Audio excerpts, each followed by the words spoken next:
Good morning, students. Welcome back to this recorded session. Today, we have to continue learning about something that we know, and it is the past participle.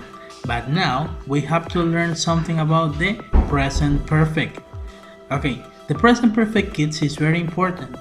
And we are going to learn how to form the present perfect in affirmative and also in negative and in questions. But for affirmative, we need the subject plus the verb have or has plus the past participle plus the object. Okay, so we have something like this. I have cooked dinner. Okay, remember, kids, this is very important when we want to make something about the present perfect. And now we are going to conjugate all of them. Well, in affirmative, we are going to use all of the personal pronouns. I, you, he, she, it, we, you, and they.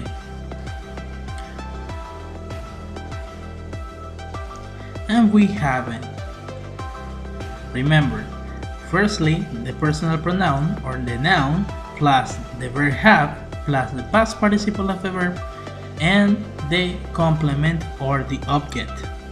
Okay, so we have he, she has seen the film, or we have seen the film. Okay, remember, for he, she, and it, we have to use has, but with the rest of them, for example, they, we have to use the verb have. Now, what happens, kids, when we want to say something in negative? Well, it is pretty simple.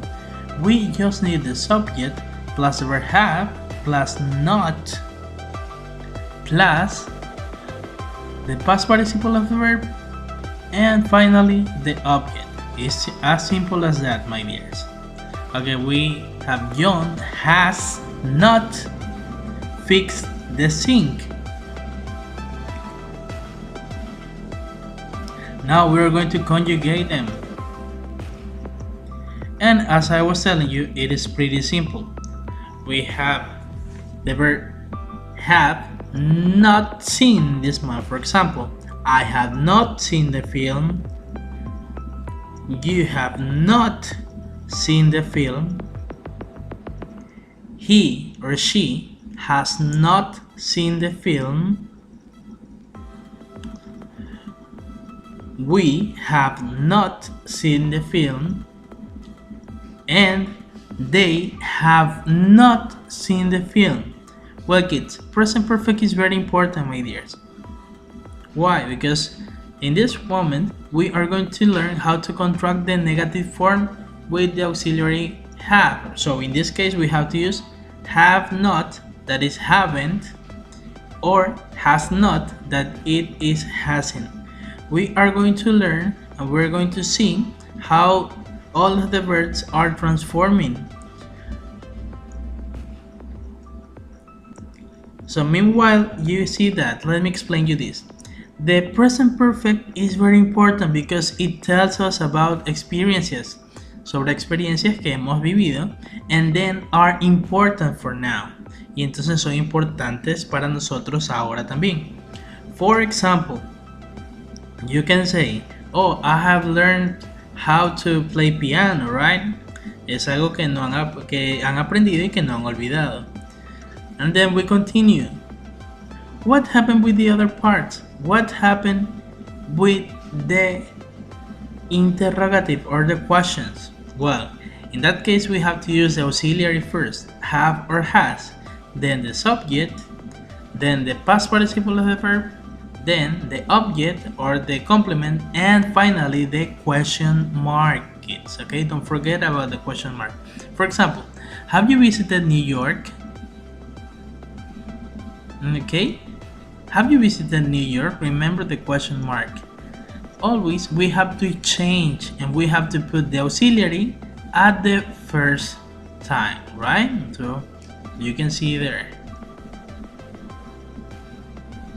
And then we have I seen the film? That is a good question. Have you seen the film? Have you seen the Star Wars movie? Has he or she seen Back to the Future? Have we seen Monster Inc?